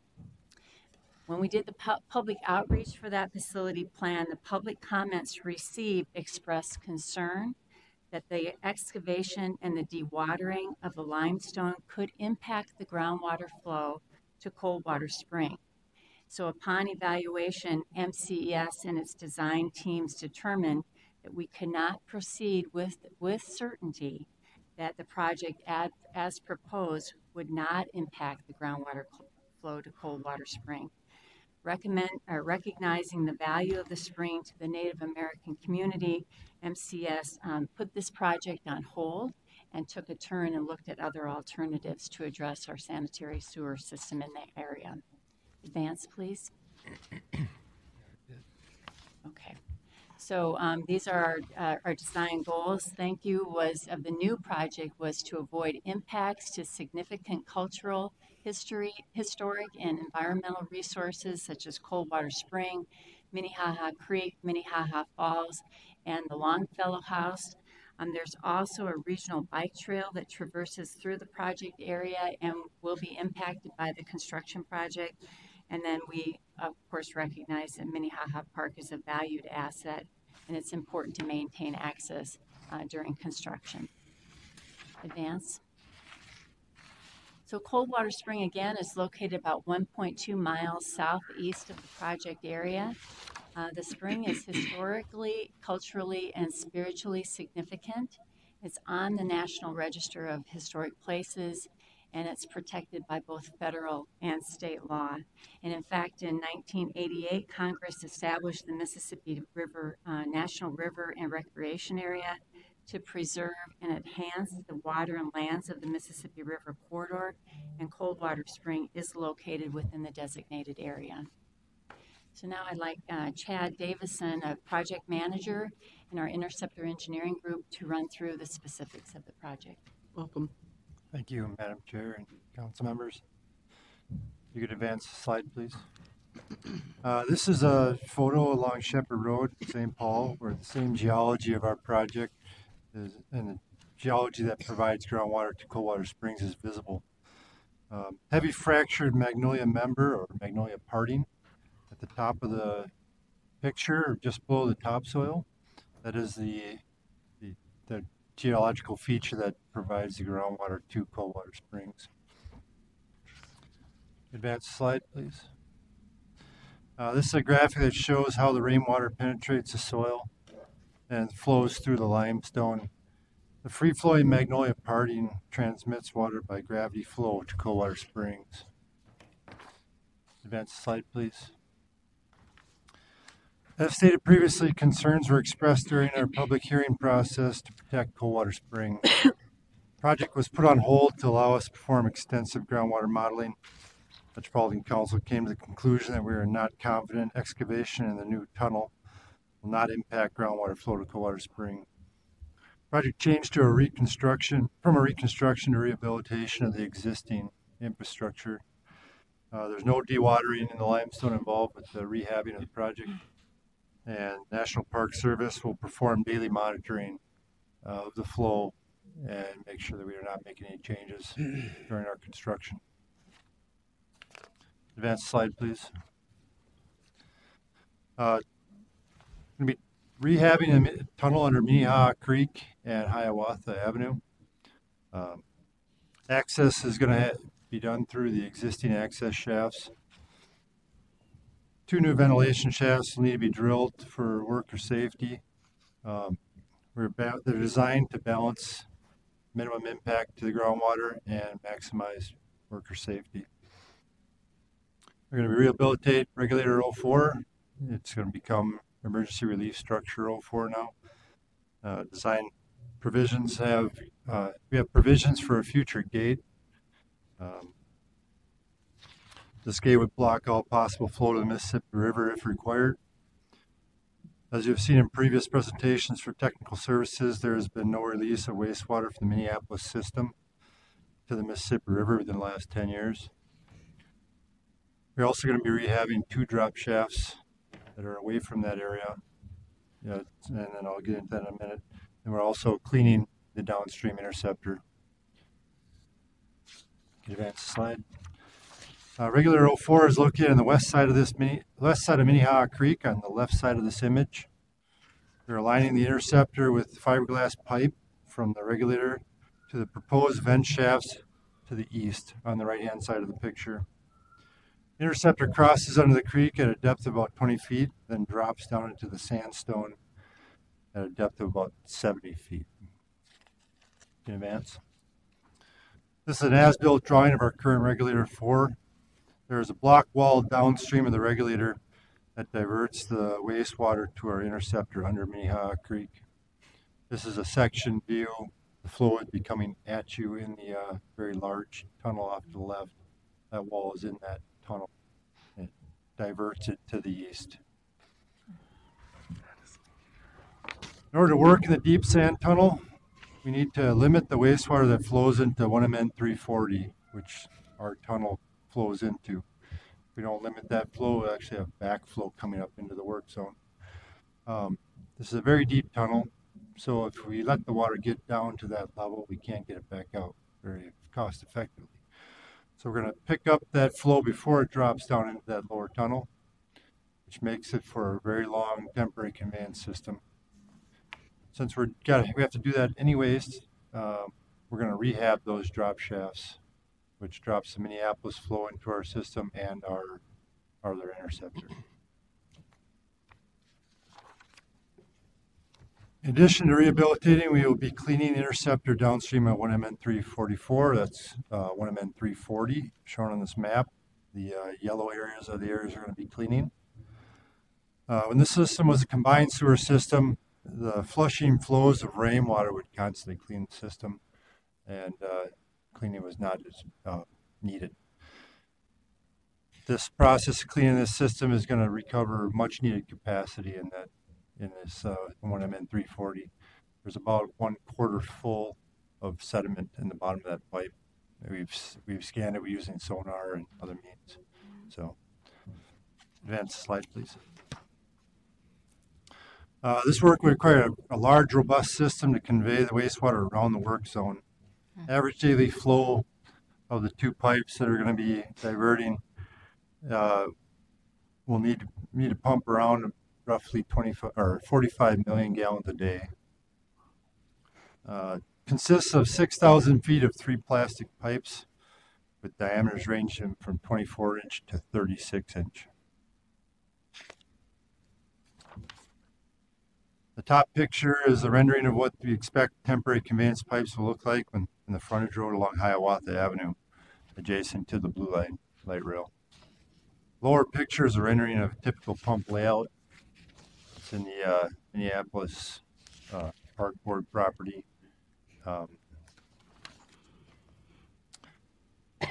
This is a rendering of our staging area on the northwest quadrant of Minnehaha Parkway and Minnehaha Avenue. We're going to have that area fenced in, and much of our operations are going to be out of that parcel. So this is in between Hiawatha and Minnehaha Parkway. Advance the slide, please. We have a long-term bike trail detour for this project. It diverts bike traffic a couple blocks to the west. This detour is coordinated with Minneapolis Park Board, City of Minneapolis Street Department, and the Minneapolis Bike Advisory Committee. A lot of meetings and very heavily coordinated. Minneapolis Park Board has identified trees they do not want impacted. Protection fence will be installed similar to the rendering in this image to protect those trees. That actually is a photo of the actual one of the trees they specifically said they want protected. It's about a 30-inch oak. Our project has some potential impacts to residents and park users. There could be some nuisance odor. We do have specified that we will have carbon filters at all our air release structures on our temporary conveyance. We'll also have some carbon filters at our discharge where the wastewater goes back into the system downstream of the construction. There could be some noise. Temporary conveyance pumps will need to run 24 hours a day, 7 days a week for 2 years. We've mitigated some of this sound by requiring that they be electrical pumps. A lot of the noise that you hear on construction sites from pumps are from diesel engines running. They will have diesel backup just in case there's a power outage of some sort, but they're actually going to have electric services provided from XL straight to the pump, so that should cut down on some of the noise. Haul routes have been heavily coordinated with City of Minneapolis staff. And wetlands, we are impacting the wetlands temporarily in some areas near the creek. This is because the temporary conveyance pipe has to cross over the creek, and it goes through the buffer land. Those impacts will be temporary. We'll be reseeding and restoring the site upon completion. Our construction schedule, right now we have given the notice to proceed for this project. The effective date of the contract is July 26th, 2019, and we expect a completion date in July 2021. We don't know the exact start date of the contractor yet. We're just in the beginning of the communications with our construction staff, with the contractor. We'll be having a pre-con sometime next month, and then we'll know more on the schedule then. There's been talk from the contractor previously that it could be late fall or early winter as far as the start date. So then when we completed the facility plan, the amendment to the facility plan, and we moved into final design, we went back and did additional communications and engagement. We did mailings to tribal communities, community organizations, business and residents. We also made numerous presentations to neighborhood groups and the city council, the Minneapolis City Council. We also held a number of public open houses and public hearings. And then as we're moving into pre-construction in June through September of 2019, again, we're mailing information out to the same group of stakeholders. I do want to note that we have a project webpage on our sewer updates. We have over 800 people registered for our project updates. So if you're interested, we'd encourage you to register as well. We did a full Metropolitan Council, of course, that's today, and then we'll have public open houses in August and presentations to the neighborhood group, the Longfellow Community Group in August 5th, the Comus August 7th, and the Stanges Erickson neighborhood on September 9th. Next slide. And again, as is our typical protocol for our communications program on our sewer projects, is that we maintain ongoing and regular communications. We do site signs or wraps around fences, and we continue to do open houses and park pop-ups as is needed to maintain information in the neighborhood about the project. Next slide. So the project again was awarded to Lametti & Sons for $18,506,000. This project is funded, it's financed by the Public Facilities Authority, and then the loan is repaid by regional wastewater fees. Next slide. And there is the question, and if you have an interest in our project hotline or our email, all of that information is active now, and we encourage you to take a look. Thank you. Well, thank you. So, I mean, it sounds like there's a really robust communications and engagement plan. And then, so for when council members have things like this happen in their districts, do you give them a little bit of extra support, or do they work with communications, or how does that happen? Madam Chair and council members, we do give extra support to council members. I always encourage council members to sign up for the web page, because then they're seeing the information that the neighborhood is getting as well. But of course, in this case, Chad or me are always available to contact, to respond to questions from council members. The hotline is staffed at all times, and so if there's a concern, that could be routed from the neighborhood to the hotline. That is appreciated.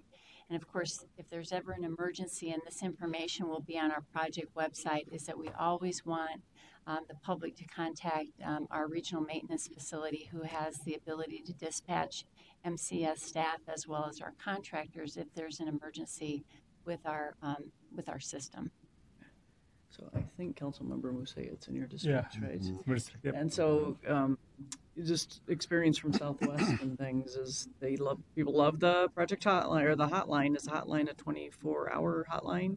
Yep. It is, okay. So, and then if like something really happens and people are knocking on the council member's door, he can he calls the other number, I guess you'll let him know, right? Yes. So I'll make sure that you have the regional maintenance facility, and I'll make sure that you have some of the staff contacts as well. Thank you. Look forward to it.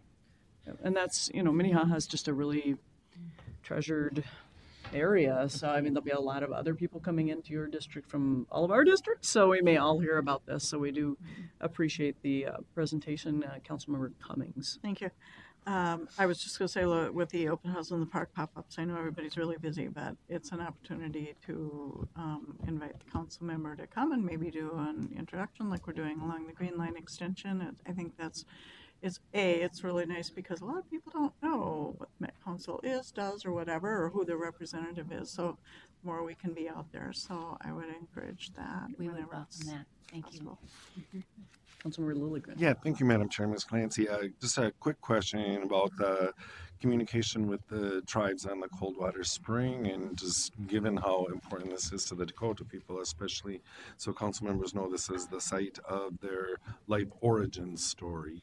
So, and it's been threatened before by public investment infrastructure projects. And so, but it's also, there's no nation that's, sort of that claims it. And so I'm just wondering who was responding from tribal communities or from Native communities? Ms. Clancy. Madam Chair and members of the council, we did reach out a number of times to the tribe, and what ended up happening is that Councilmember Johnson from the city of Minneapolis actually hosted a meeting and facilitated a meeting, and I think it went quite well. I think we answered quite a few questions, and we had a private, smaller presentation, and we were able to talk through a number of issues that we had. But we had the chairwoman from the tribal council at that meeting.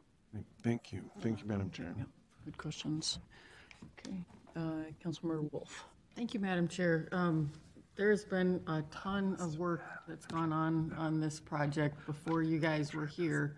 I want to recognize Councilmember Latofsky being very, very active in working with the community on this, and our staff for making major changes and a significant increase in the budget in order to make a project that minimizes any impact to the Cold Spring and other areas that people were concerned about. I mean, it's something that we have to do because it's an important maintenance thing for our system on a pretty old pipe that's obviously very, very deep. But if people give you calls, make sure that they know that we've made every effort to make this as little impact on people as possible with the electric pumps, and totally changing the project, spending more money, taking a lot longer to plan it to make sure that we get everybody involved.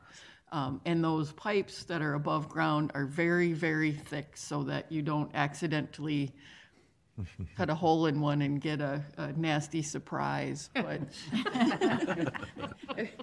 everything that could possibly be done to make this project as responsive to the community as possible has been done, and I want to thank staff for leading that effort. Thank you. Terrific. So, one more. Councilmember Atlas Engelbretson. Thank you. One, I'd like to just say I think it's a great resource to have had the Bicycle Advisory Committee help with the detour. It isn't a particularly long detour, but it's such an important biking area for all kinds of people coming to the region. It made me think of how I wish we had that kind of a resource in other parts of our community. So I might be reaching out to some of my Western community folks to see if maybe we can seed something like that. That would be really helpful. And so I appreciate that you worked with them because it is a great resource to help. Also, they can then communicate externally as well about that. I also would just offer, it's really helpful as we now have a policy for our work with tribal communities to make sure we're talking in specifics about them, just so we can know too. So it's helpful to know the specific tribal communities that we're engaging and working with when we're sharing that kind of feedback. So if we could share, we're sleuthing over here. We think it's Prairie Island, but maybe we're wrong. It's the only Dakota. No, it's going to. So that would be helpful. Council member is Madam Chair, members. It's Midwauketon, Dakota. Okay. Yes, thank you. Mendota. Mendota, excuse me. Metawakaton, Dakota Tribal Community. Okay. So that's just helpful information to have, especially in something like this, because those are kinds of questions that can come up, um, and and because it is a diverse group of folks who have relationship with that space, it also can help us to make alignments there as well. Thank you for that feedback. Madam Chair, may I say one more thing? And again, I appreciate the feedback. Chad just reminded me that we when we have projects like this, as part of the project cost, we pay for 24-hour security because the pumps and the facilities that are above ground are so important to maintain the security of that site. So that is also available. Great, thank you very much. Good. So we'll get to start wrapping up the meeting. We're going to move to reports. And for my report, now I reported a little bit on this at the workshop, but I just wanted to again say thanks to everybody who came to the Orange Line. I thought that was a really great celebration, and the governor came, which always makes it even more fun, and we also had the FTA guest, and so really good news for us, and that our funding is coming together, and that's on its way. So very exciting. And then the Botno meeting 2 was very well attended, probably 150 people in the Brooklyn Park City Council chambers. Went very well, I thought, and that the next step on this is that we will have a tour in September. And so we're trying to work with dates between like the 15th and the 30th, somewhere in there. And we're going to maybe invite some special guests to come with us. So stay tuned for that. So that's my report. Council members, Councilmember Wolf. Thank you, Madam Chair. I attended a open house in Eureka Township because although their plan has already been approved, their comp plan, they're already looking at amending it. And there were a lot of community questions about that. So I was able to answer. I didn't go there with the intention to speak, but there was a lot of Met Council questions that came up. So I answered the questions so that we wouldn't have wild rumors running around. So that went pretty well. I also attended the Metro Cities Metropolitan Agencies Policy Committee meeting to keep an eye on what's going there and be involved in their policy development. And I attended a joint meeting of the Scott County Parks people and the Three Rivers Park Board. So it was Scott County Commissioners and Three Rivers Park Board members because they work together on the regional parks in Scott County. And it was a very productive meeting, good relationships, and everybody was happy. So it was nice to be there with happy people. Okay, good. Yeah, Councilmember Atlas Ingebrigtsen. Yeah, I just wanted to share a little bit. We had a joint, there's a couple of groups that got together over the last 2 days to have joint meeting with TAB members and look at how we can share and talk together about planning and transportation. And just wanted to share with the group, I think we met and heard from the group coming out to work with us back in May, early on in our work. May 15th was the meeting they presented about this. And we talked a lot about equity, and some of that had an impact on what we worked with. I want to just put a bug in folks' ears around the lack of gender diversity and ethnic diversity of those able to participate in the 2 days, and encourage us to think about how we might need to shift what we're doing or adjust it so that those members of TABs who bring gender diversity and can participate in what we're doing, so we make sure we're having a full conversation. And just wanted to share that observation as a part of a valuable activity. And then also look forward to partnering with other colleagues on transportation and the council at large at making sure that our committees and commissions are reflective of the population that we serve as best we can through our appointment practices. Councilmember Barber. Thank you, Madam Chair. Yesterday, I was able to be out in Carver County for a groundbreaking event at Lake Waconia Regional Park. It's a beautiful facility, and they have an incredibly visionary plan for what the park will be out there. So if you're ever looking for a field trip, I would highly recommend it, especially in the summertime. It's a gorgeous location. And the project itself is really a great representation of some good collaborative policy and forward thinking between us, Carver County, the city of Waconia, and the DNR. And because of that, it's become this really, really comprehensive, beautiful project. So yeah, it's a good place for a field trip in the summer. I was sorry to miss it. So Dakota County, right? Is that Carver. It's Carver, right? So Randy Malushnik and a lot of our people are involved. So thank you for going, and I bet it was great. So we all get to get back out We there. ordered perfect weather for yesterday. Oh, nice, great. Let's see, Councilmember Lilligren. Yeah, thank you, Madam Chair. I just wanted to report back to my colleagues that on Monday of this week, I was able to participate in a roundtable on issues of affordable housing and the impact of the housing crisis on the local community. This was held by Axios, the sort of a website, social media, news platform. They convened it. It was sponsored by a major lender here in the area, Wells Fargo. It was attended by policymakers, representatives of housing advocacy groups, nonprofits like Minnesota Housing Partnership, Family Housing Fund was represented, LISC, and others. And the focus was really on how the housing crisis impacts different communities.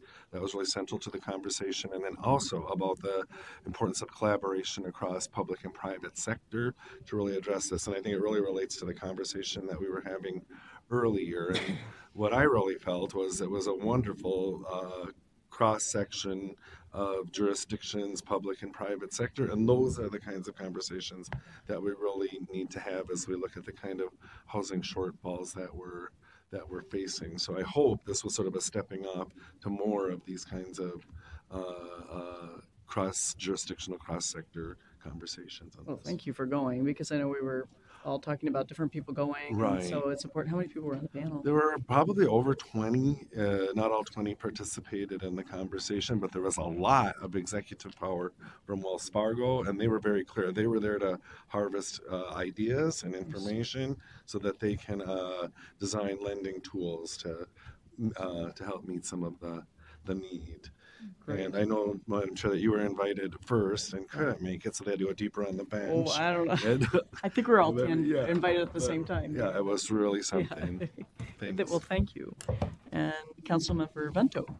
I visited two really unique cities in my district. On July 10th, I got a 2-hour tour of Columbus. And for any of you who are familiar with Columbus, you wouldn't imagine that it would take 2 hours, but it did. It was great. It's a unique community wedged in there, tucked in there near Carlos Avery Preserve, Forest Lake, and Lino Lakes, and it's a happening place. I stayed for their Economic Development Authority meeting, and they've got a lot of plans, a lot of aspirations, and I think they've got great leadership there. Last week, I attended the City Council meeting in Landfall, and Landfall, if you're not familiar with it, is almost entirely manufactured housing. And it's tucked in at Century and 94, in between Maplewood, Woodbury, and Oakdale. And that was a fascinating council meeting as well. It was in the middle of that horrid storm a week ago Monday, so getting there was a little dicey, but it was great. And then yesterday morning, Chair Slowick and I were at the White Bear Area Chamber of Commerce's morning breakfast with the governor, and he gave just a fabulous message. And what's amazing about him is he always gets up without a stitch of paper on him, and just, it's coherent, it's informative, it's funny, and it's motivating and persuasive. So it was a good morning, and they had a great turnout. It was great. And did you see the picture of us and him? There's a funny picture of the governor says something really funny, and it's the mayor of White Bear Lake, and we're all laughing wildly. I'm like, wow, maybe not a picture you want everywhere, but it was, he was really, really great, wasn't he? Yeah. Good. Councilmember Lee. Thank you, Madam Chair. So the reason I was late today was because I just came down from the Downtown Alliance, the St. Paul Downtown Alliance. It's a newer organization. It's about a year old, and tonight was their first annual meeting, and our chair here is a new board member on their board, and it was really great to see a lot of people there. We filled the back plaza of what used to be the Ecolab Plaza building. It's called 370 Osborne now. Mayor Carter came and gave a speech, and he talked about the the new developments going on. The organization is trying to do a good job making downtown more friendly to everyone, for businesses, more to make it easier to open up businesses for visitors. And the mayor said in the last handful of years, the population of downtown has doubled. And so it's interesting to see and hear about the great, exciting developments that the city and this org and Greater MSP and the port has for revitalizing the Mississippi riverfront and the downtown. So that was good to be there. So I would say thanks for going. I'm sorry I missed it, right? It would have been the first thing, but we are actively involved. These are CEOs downtown, and our big role is kind of Metro Transit and the Green Line, right? And like the Central Station and Unity Depot and 10th Street. And so it's great to be part of a group that just wants to have this area look the best it can, right? Because doesn't always happen in every city. So thanks for going. Let's see, that brings us down. Anybody else? Councilmember Johnson. Just briefly, if you have a little bit of time before 7 o'clock, Greater MSP, through partnership, is launching Forge North. It's called the Horizon event at the Palace Theater. And this is really our partnership, putting our arms around the innovation community. It's the startups, the entrepreneurs, the innovators. And there's probably 200 or 300 people there right now. And we wanted to, launch this initiative right here in downtown St. Paul, a very important part of our entire region. So if you go there, you'll see a lot of that hip, cool innovator community of every age, but there's also a lot of those big corporate folks that are there wanting to support that innovation community, nonprofit, public, private sector leaders there tonight. So walk on over if you have a chance, but just know there's so much work that's taking place to make sure that generations to come, we've got innovation well-grounded and rooted and funded right here in our community. And so it's exciting to see where that'll go. Excellent. So Palace Theater, which is kind of over by, sort of in that same area, right? Just head east, and it's where that really cool courtyard is. The old brick. The Walgreens has moved out, but yeah, right across from I think the Wells Fargo Center. Yeah, it's literally across from Wells Fargo, the bank, where you would usually go to the other farmers market. It's a little plaza there. Yeah, great, good. On the corner from food and drinks, I think too. So. All right. Anything else? So there is a regional. Councilmember Sterner. Yeah, I think it would be amiss if I didn't. I participated in the National Conference Association of Clean Water Agencies last week, and I was very honored and proud to see our agency host the event and also get many awards for our well-performed plants, platinum, and meeting some of the other people around the country in that. So I enjoyed it and was honored to help receive the award on behalf of the Met Council. Excellent. Great. Congratulations. And I know all the people involved in that committee in that area, and everybody, it's wonderful with the staff. Thank you. Regional Administrator, anything? No report. General Counsel? Chair and council members, just briefly. This Friday, the Office of General Counsel, in conjunction with the Office of Equal Opportunity, is having a 2-hour continuing legal education class for attorneys who wish to learn more about contracting with the council. So approximately an hour of it will be me talking about what our expectations that the council has of its attorneys, what does it look for, how do you contract with the council, and then OEO will also go through the different certification programs, how lawyers or firms could get signed up for those programs if they might qualify. And then coming out of that, we're setting up right now it's 2 4-hour sessions. It'll be half-hour blocks where we bring firms in to talk about performing employment law work for us or to talk about their litigation experience. So the next time we have legal work, if we want to look and see if there are some other firms that we could be tapping into, we'll have more direct knowledge of them. So if we've provided this information to all of the affinity bars, which I think is good. I know Mabel in particular has been sending out the information almost daily this week, and so hopefully we'll get some lawyers from there. It's not just for women lawyers and lawyers of color, but we really encourage them to come because we would like to be able to give them more work or know more about them. So I think it's a great opportunity, and I'm really excited about it. And even if they can't make the CLE, if you have lawyers that kind of fit in those categories that would like to come in and do the informational interviews with us, send me their names. I'm more than happy to reach out to them, and if we can't fit them in, that 4-hour period, then we'll fit them in another time. Do people want a link to this? Yes, Can you send I out a do. link to the council of how to register? Is it full? And No, it's not full, Yeah. and yeah, I can work with Michelle Fury. It's been going out at NeoGov to see the easiest way to send the link out. yeah, and then you could share with your. I know couple lawyers who might fit that the categories. I'll send them on your way. Okay. Great, great, thank you. All right, is there a motion to adjourn? So moved. Second.